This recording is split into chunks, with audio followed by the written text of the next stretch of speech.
Səhər dərsə tələsəndə mən bildirməzdi yolda durub boylandığını. Bircə dəfə söz açmazdı qəlbindəkindən. Söyləməzdi övlad üçün çox yandığını.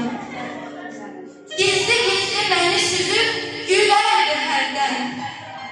Durup güc gələrdi əyri gəl yana. Övladına bircə dəfə can söyləməkdən. Övlad üçün can verməyi asandı ona. Əmək sevədi. Ağır, evli Cod əli vardı. Talih kimi endirərdi çiynimə hərdən. Sərt üzünə bircə anlıq günəş doğardı. Bilməzdim ki, hansı nurlu düşüncələrdən. Sevgisi də soyuq idi. Təzə əkini hər bəladan hifz eyləyən qar kimi.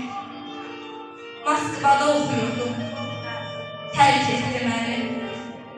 Gələn kimi bir əbədə ayrılıq dəmi, ya istəyib məni görər, ya da deyib qoy mən bilməyim. O utanırdı öz ölümündən. Ah, o niyə belə etdi? Bu nə vardı?